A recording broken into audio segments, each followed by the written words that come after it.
No vídeo de hoje eu quero falar sobre racismo. Por que eu contar sobre racismo, né? Se existem tantas informações, existem tantos vídeos que falam sobre isso.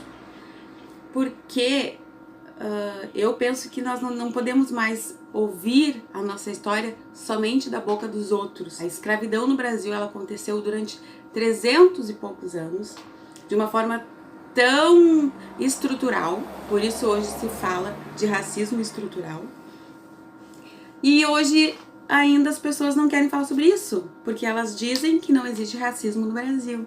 Então, não falar sobre racismo é sofrer duas vezes. Além de saber que a nossa história ela foi ceifada brutalmente pelos grandes, pelos notáveis do mundo, conhecer a nossa história. Quando a gente conhece a nossa história, nós deixamos de ser ignorantes. Então, quando tu é confrontado com alguém que te diz não existe racismo, não, o tráfico negreiro, a escravidão não foi bem assim, tenha em mente que essa pessoa é um ignorante. Então, está em ti hoje se tornar igual a ele, dar fala, dar vez e voz para essas pessoas, ou saber da tua história e falar sobre ela de forma abertamente.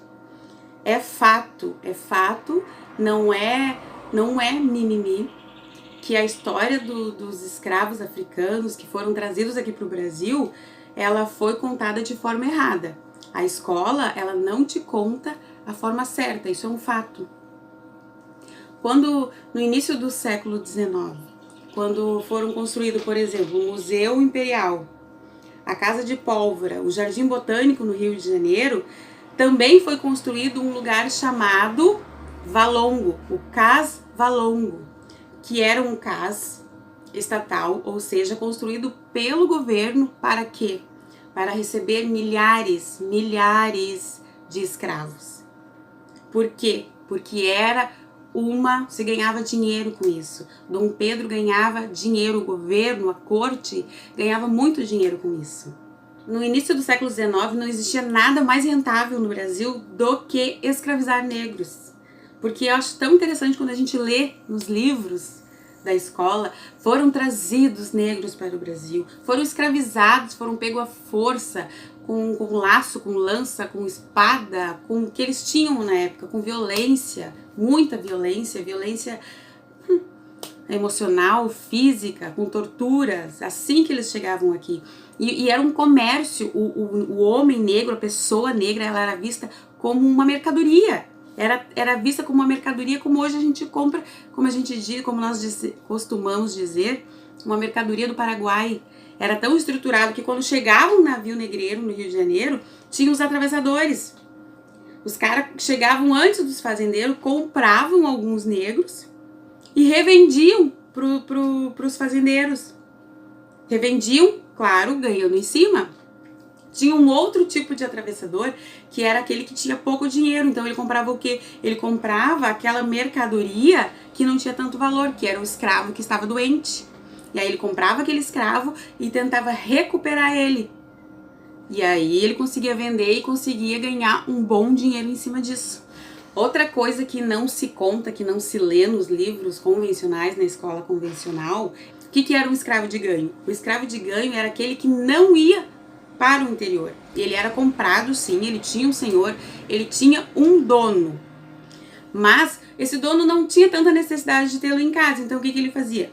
Ele dizia, olha, negão, tu pode ir trabalhar desde que tu me traga tanto de dinheiro no final do dia. Ou seja, o escravo de ganho, ele podia sair para trabalhar, ele ia vender os seus quitutes, né? Aí vem muito, no escravo de ganho tem muita mulher, a maioria eram mulheres, eram as quituteiras. Existiam as anguzeiras, elas vendiam o angu, que era vendido inclusive por colheres. Por quê? Porque eles eram vendidos para os escravos de ganho, que não tinham muito dinheiro.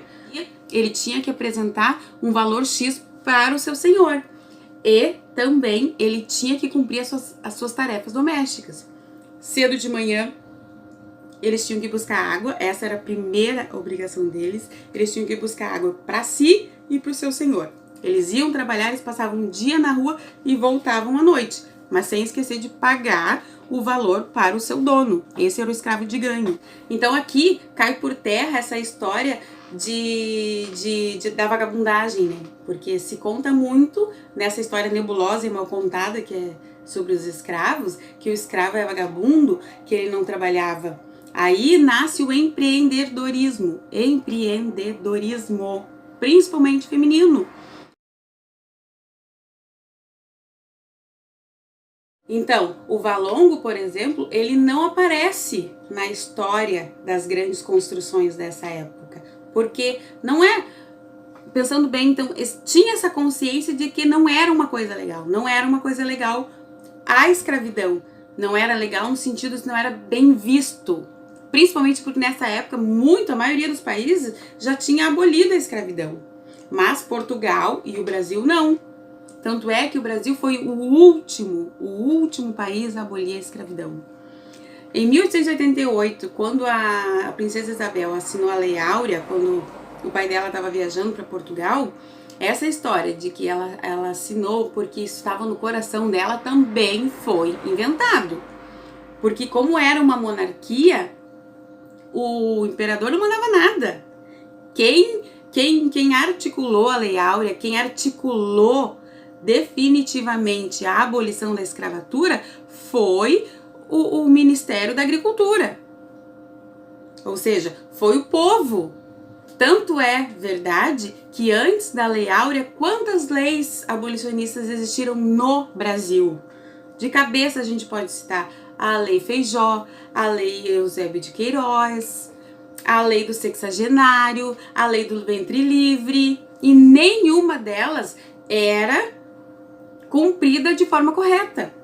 Ou seja, houve sempre essa resistência da parte da monarquia, da parte dos grandes empresários em manter a escravidão, porque era lucrativo, era muito lucrativo. Então, quando as pessoas te falarem que a questão racial, que a questão das cotas, por exemplo, não é justa, se tu tiveres essa oportunidade de relatar um pouco esse resumo da nossa história, o faça. Se não, tenha consciência limpa e livre de que não é verdade. É o mínimo que se pode fazer. É o mínimo que se pode fazer para tentar recuperar essa dívida da sociedade raça negra. Se tu gostou desse vídeo, eu peço que tu compartilhe, que tu comente, que tu deixe o seu comentário aqui no vídeo e até uma próxima.